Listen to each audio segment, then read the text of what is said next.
આંધ્રપ્રદેશના ડેપ્યુટી મુખ્યમંત્રી અને જનસેના પાર્ટીના નેતા પવન કલ્યાણે ચેન્નાઈમાં વન નેશન, વન ઇલેક્શન કાર્યક્રમમાં ભાગ લીધો.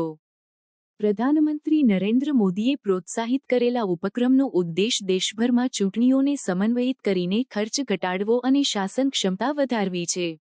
તેમ છતાં, તામિલનાડુમાં દ્રવિડ મુનેત્ર કઝાગમ ડીએમકે સહિત વિવિધ રાજકીય પક્ષોએ આ પ્રસ્તાવનો વિરોધ કર્યો છે, જે સાયમલ્ટેનિયસ ચૂંટણીઓને ફેડરલિઝમ અને લોકશાહી વિભાજન માટે ખતરો માનતા છે. પવન કલ્યાણે તેમની મુલાકાત દરમિયાન ભારતની ભાષા વૈવિધ્યતા અને રાષ્ટ્રીય એકતા પર ભાર મૂક્યો. તેમણે તામિલનાડુના રાજકારણીઓને હિન્દી ભાષાના અમલનો વિરોધ કરતી વખતે હિન્દીમાં ડબ કરાયેલા તામિલ ફિલ્મો પર નફો મેળવવાની નીતિ પર આક્ષેપ કર્યો. તેમણે જણાવ્યું કે આવી વિસંગતિઓ ભાષા વૈવિધ્યતા અને રાષ્ટ્રીય એકતા માટે ખતરો છે. તેમના આ નિવેદનો પર તામિલનાડુના ડીએમકે પક્ષે વિરોધ કર્યો છે. તેમને ખાલી સમજ ગણાવીને તેમના ભાષા નીતિ પરના અભિગમને નકાર્યો છે.